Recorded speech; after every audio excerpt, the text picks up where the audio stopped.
Paper 178. Last Day at the Camp. Jesus planned to spend this Thursday, his last free day on earth as a divine Son incarnated in the flesh, with his apostles and a few loyal and devoted disciples. Soon after the breakfast hour on this beautiful morning, the Master led them to a secluded spot a short distance above their camp, and there taught them many new truths. Although Jesus delivered other discourses to the apostles during the early evening hours of the day, this talk of Thursday forenoon was his farewell address to the combined camp group of apostles and chosen disciples, both Jews and Gentiles. The 12 were all present save Judas. Peter and several of the apostles remarked about his absence, and some of them thought Jesus had sent him into the city to attend to some matter, probably to arrange the details of their forthcoming celebration of the Passover. Judas did not return to the camp until mid-afternoon, a short time before Jesus led the 12 into Jerusalem to partake of the Last Supper. 1. Discourse on Sonship and Citizenship. Jesus talked to about 50 of his trusted followers for almost 2 hours and answered a score of questions regarding the relation of the kingdom of heaven to the kingdoms of this world, concerning the relation of sonship with God to citizenship in earthly governments. This discourse, together with his answers to questions, may be summarized and restated in modern language as follows. The kingdoms of this world, being material, may often find it necessary to employ physical force in the execution of their laws and for the maintenance of order. In the kingdom of heaven, true believers will not resort to the employment of physical force, the kingdom of heaven being a spiritual brotherhood of the Spirit-born sons of God may be promulgated only by the power of the Spirit. This distinction of procedure refers to the relations of the kingdom of believers to the kingdoms of secular government, and does not nullify the right of social groups of believers to maintain order in their ranks and administer discipline upon unruly and unworthy members.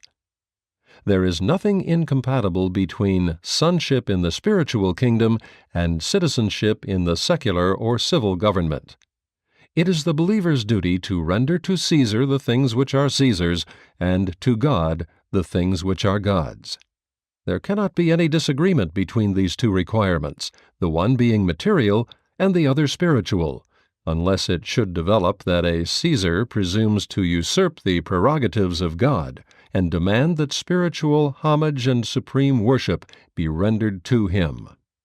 In such a case you shall worship only God, while you seek to enlighten such misguided earthly rulers, and in this way lead them also to the recognition of the Father in heaven. You shall not render spiritual worship to earthly rulers. Neither should you employ the physical forces of earthly governments, whose rulers may sometime become believers, in the work of furthering the mission of the spiritual kingdom. Sonship in the kingdom, from the standpoint of advancing civilization, should assist you in becoming the ideal citizens of the kingdoms of this world, since brotherhood and service are the cornerstones of the gospel of the kingdom. The love call of the spiritual kingdom should prove to be the effective destroyer of the hate urge of the unbelieving and war-minded citizens of the earthly kingdoms. But these material-minded sons in darkness will never know of your spiritual light of truth, unless you draw very near them with that unselfish social service which is the natural outgrowth of the bearing of the fruits of the Spirit in the life experience of each individual believer. As mortal and material men, you are indeed citizens of the earthly kingdoms, and you should be good citizens, all the better for having become reborn spirit sons of the heavenly kingdom. As faith-enlightened and spirit-liberated sons of the kingdom of heaven, you face a double responsibility of duty to man and duty to God, while you voluntarily assume a third and sacred obligation, service to the brotherhood of God-knowing believers.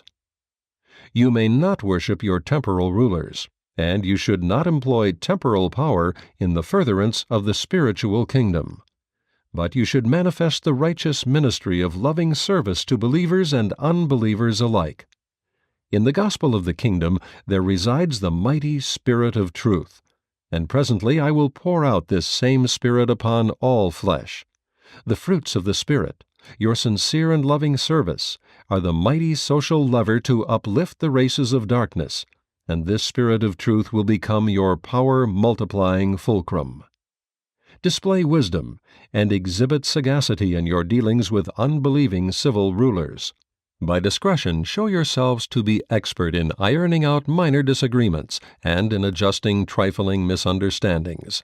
In every possible way, in everything short of your spiritual allegiance to the rulers of the universe, seek to live peaceably with all men. Be you always as wise as serpents, but as harmless as doves. You should be made all the better citizens of the secular government as a result of becoming enlightened sons of the kingdom. So should the rulers of earthly governments become all the better rulers in civil affairs as a result of believing this gospel of the heavenly kingdom. The attitude of unselfish service of man and intelligent worship of God should make all kingdom believers better world citizens, while the attitude of honest citizenship and sincere devotion to one's temporal duty should help to make such a citizen the more easily reached by the Spirit call to sonship in the heavenly kingdom. So long as the rulers of earthly government seek to exercise the authority of religious dictators, you who believe this gospel can expect only trouble, persecution, and even death. But the very light which you bear to the world, and even the very manner in which you will suffer and die for this gospel of the kingdom, will in themselves eventually enlighten the whole world and result in the gradual divorcement of politics and religion. The persistent preaching of this gospel of the kingdom will someday bring to all nations a new and unbelievable liberation, intellectual freedom, and religious liberty. Under the soon-coming persecutions by those who hate this gospel of joy and liberty, you will thrive, and the kingdom will prosper. But you will stand in grave danger in subsequent times when most men will speak well of kingdom believers, and many in high places nominally accept the gospel of the heavenly kingdom. Learn to be faithful to the kingdom even in times of peace and prosperity. Tempt not the angels of your supervision to lead you in troublous ways as a loving discipline designed to save your ease-drifting souls. Remember that you are commissioned to preach this gospel of the kingdom, the supreme desire to do the Father's will, coupled with the supreme joy of the faith realization of sonship with God, and you must not allow anything to divert your devotion to this one duty. Let all mankind benefit from the overflow of your loving spiritual ministry, enlightening intellectual communion, and uplifting social service. But none of these humanitarian labors, nor all of them, should be permitted to take the place of proclaiming the gospel. These mighty ministrations are social byproducts of the still more mighty and sublime ministrations and transformations wrought in the heart of the kingdom believer by the living Spirit of truth and by the personal realization that the faith of a Spirit-born man confers the assurance of living fellowship with the eternal God. You must not seek to promulgate truth, nor to establish righteousness by the power of civil governments or by the inaction of secular laws. You may always labor to persuade men's minds, but you must never dare to compel them. You must not forget the great law of human fairness, which I have taught you in positive form. Whatsoever you would that men should do to you, do even so to them. When a kingdom believer is called upon to serve the civil government, let him render such service as a temporal citizen of such a government, albeit such a believer should display in his civil service all of the ordinary traits of citizenship as these have been enhanced by the spiritual enlightenment of the ennobling association of the mind of mortal man with the indwelling Spirit of the eternal God. If the unbeliever can qualify as a superior civil servant, you should seriously question whether the roots of truth in your heart have not died from the lack of the living waters of combined spiritual communion and social service. The consciousness of sonship with God should quicken the entire life service of every man, woman, and child who has become the possessor of such a mighty stimulus to all the inherent powers of a human personality. You are not to be passive mystics or colorless ascetics. You should not become dreamers and drifters, supinely trusting in a fictitious providence to provide even the necessities of life. You are indeed to be gentle in your dealings with erring mortals, patient in your intercourse with ignorant men, and forbearing under provocation. But you are also to be valiant in defense of righteousness, mighty in the promulgation of truth, and aggressive in the preaching of this gospel of the kingdom, even to the ends of the earth. This gospel of the kingdom is a living truth. I have told you it is like the leaven in the dough, like the grain of mustard seed. And now I declare that it is like the seed of the living being, which from generation to generation, while it remains the same living seed, unfailingly unfolds itself in new manifestations, and grows acceptably in channels of new adaptation to the peculiar needs and conditions of each successive generation. The revelation I have made to you is a living revelation, and I desire that it shall bear appropriate fruits in each individual and in each generation, in accordance with the laws of spiritual growth, increase, and adaptative development. From generation to generation, this gospel must show increasing vitality and exhibit greater depth of spiritual power. It must not be permitted to become merely a sacred memory, a mere tradition about me and the times in which we now live. And forget not, we have made no direct attack upon the persons or upon the authority of those who sit in Moses' seat. We only offered them the new light, which they have so vigorously rejected. We have assailed them only by the denunciation of their spiritual disloyalty to the very truths which they profess to teach and safeguard. We clashed with these established leaders and recognized rulers only when they threw themselves directly in the way of the preaching of the gospel of the kingdom to the sons of men. And even now it is not we who assail them, but they who seek our destruction. Do not forget that you are commissioned to go forth preaching only the good news. You are not to attack the old ways. You are skillfully to put the leaven of new truth in the midst of the old beliefs. Let the Spirit of truth do His own work. Let controversy come only when they who despise the truth force it upon you. But when the willful unbeliever attacks you, do not hesitate to stand in vigorous defense of the truth, which has saved and sanctified you.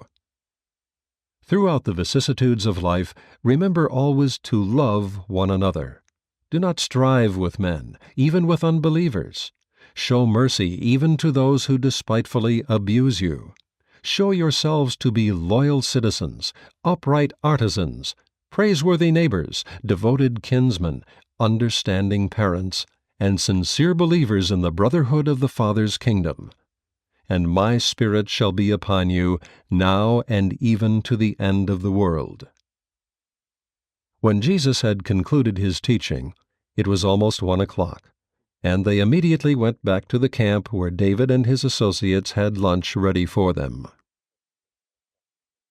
2. After the noontime meal. Not many of the Master's hearers were able to take in even a part of his forenoon address. Of all who heard him, the Greeks comprehended most. Even the 11 apostles were bewildered by his allusions to future political kingdoms and to successive generations of kingdom believers. Jesus' most devoted followers could not reconcile the impending end of his earthly ministry with these references to an extended future of gospel activities. Some of these Jewish believers were beginning to sense that earth's greatest tragedy was about to take place, but they could not reconcile such an impending disaster with either the Master's cheerfully indifferent personal attitude or his forenoon discourse, wherein he repeatedly alluded to the future transactions of the heavenly kingdom, extending over vast stretches of time and embracing relations with many and successive temporal kingdoms on earth. By noon of this day all the apostles and disciples had learned about the hasty flight of Lazarus from Bethany. they began to sense the grim determination of the Jewish rulers to exterminate Jesus and his teachings. David Zebedee, through the work of his secret agents in Jerusalem, was fully advised concerning the progress of the plan to arrest and kill Jesus. He knew all about the part of Judas in this plot, but he never disclosed this knowledge to the other apostles, nor to any of the disciples. Shortly after lunch, he did lead Jesus aside, and, making bold, asked him whether he knew, but he never got further with his question. The Master, holding up his hand, stopped him, saying, "Yes, David, I know all about it, and I know that you know. But see to it that you tell no man. Only doubt not in your own heart that the will of God will prevail in the end." This conversation with David was interrupted by the arrival of a messenger from Philadelphia, bringing word that Abner had heard of the plot to kill Jesus, and asking if he should depart for Jerusalem. This runner hastened off for Philadelphia with this word for Abner: "Go on with your work. If I depart from you in the flesh, it is only that I may return in the Spirit. I will not forsake you. I will be with you to the end." About this time Philip came to the Master and asked, "Master, seeing that the time of the Passover draws near, where would you have us prepare to eat it?" And when Jesus heard Philip's question, he answered, "Go and bring Peter and John, and I will give you directions concerning the supper we will eat together this night. As for the Passover, that you will have to consider after we have first done this." When Judas heard the Master speaking with Philip about these matters, he drew closer that he might overhear their conversation. But David Zebedee, who was standing near, stepped up and engaged Judas in conversation, while Philip, Peter, and John went to one side to talk with the Master. Said Jesus to the three, "Go immediately into Jerusalem, and as you enter the gate you will meet a man bearing a water pitcher. He will speak to you, and then shall you follow him. When he leads you to a certain house, go in after him and ask of the good man of that house, 'Where is the guest chamber wherein the Master is to eat supper with his apostles?' And when you have thus inquired, this householder will show you a large upper room, all furnished and ready for us." When the apostles reached the city, they met the man with the water pitcher near the gate, and followed on after him to the home of John Mark, where the lad's father met them and showed them the upper room in readiness for the evening meal. And all of this came to pass as the result of an understanding arrived at between the Master and John Mark during the afternoon of the preceding day, when they were alone in the hills. Jesus wanted to be sure he would have this one last meal undisturbed with his apostles, and believing if Judas knew beforehand of their place of meeting, he might arrange with his enemies to take him, he made this secret arrangement with John Mark. In this way, Judas did not learn of their place of meeting until later on, when he arrived there in company with Jesus and the other apostles. David Zebedee had much business to transact with Judas, so that he was easily prevented from following Peter, John, and Philip, as he so much desired to do. When Judas gave David a certain sum of money for provisions, David said to him, "Judas, might it not be well under the circumstances to provide me with a little money in advance of my actual needs?" And after Judas had reflected for a moment, he answered, "Yes, David, I think it would be wise. In fact, in view of the disturbed conditions in Jerusalem, I think it would be best for me to turn over all the money to you. They plot against the Master, and in case anything should happen to me, you would not be hampered." And so David received all the apostolic cash funds and receipts for all money on deposit. Not until the evening of the next day did the apostles learn of this transaction. It was about 4:30 when the three apostles returned and informed Jesus that everything was in readiness for the supper. The Master immediately prepared to lead his 12 apostles over the trail to the Bethany road and on into Jerusalem. And this was the last journey he ever made with all 12 of them. 3. On the way to the supper. Seeking again to avoid the crowds passing through the Kidron Valley back and forth between Gethsemane Park and Jerusalem, Jesus and the 12 walked over the western brow of Mount Olivet to meet the road leading from Bethany down to the city. As they drew near the place where Jesus had tarried the previous evening to discourse on the destruction of Jerusalem, they unconsciously paused while they stood and looked down in silence upon the city. As they were a little early, and since Jesus did not wish to pass through the city until after sunset, he said to his associates, "Sit down and rest yourselves while I talk with you about what must shortly come to pass. All these years have I lived with you as brethren, and I have taught you the truth concerning the kingdom of heaven, and have revealed to you the mysteries thereof. And my Father has indeed done many wonderful works in connection with my mission on earth. You have been witnesses of all this, and partakers in the experience of being laborers together with God. And you will bear me witness that I have for some time warned you that I must presently return to the work the Father has given me to do. I have plainly told you that I must leave you in the world to carry on the work of the kingdom. It was for this purpose that I set you apart in the hills of Capernaum. The experience you have had with me, you must now make ready to share with others. As the Father sent me into this world, so am I about to send you forth to represent me and finish the work I have begun. You look down on yonder city in sorrow, for you have heard my words telling of the end of Jerusalem. I have forewarned you lest you should perish in her destruction, and so delay the proclamation of the gospel of the kingdom. Likewise do I warn you to take heed lest you needlessly expose yourselves to peril when they come to take the Son of Man. I must go, but you are to remain to witness to this gospel when I have gone, even as I directed that Lazarus flee from the wrath of man, that he might live to make known the glory of God. If it is the Father's will that I depart, nothing you may do can frustrate the divine plan. Take heed to yourselves, lest they kill you also. Let your souls be valiant in defense of the gospel by spirit power, but be not misled into any foolish attempt to defend the Son of Man. I need no defense by the hand of man. The armies of heaven are even now near at hand, but I am determined to do the will of my Father in heaven, and therefore must we submit to that which is so soon to come upon us. When you see this city destroyed, forget not that you have entered already upon the eternal life of endless service in the ever-advancing kingdom of heaven, even of the heaven of heavens.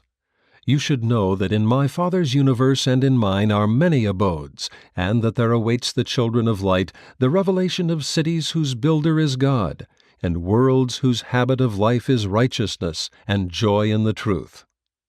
I have brought the kingdom of heaven to you here on earth, but I declare that all of you, who by faith enter therein and remain therein by the living service of truth, shall surely ascend to the worlds on high and sit with me in the spirit kingdom of our Father. But first must you gird yourselves and complete the work which you have begun with me.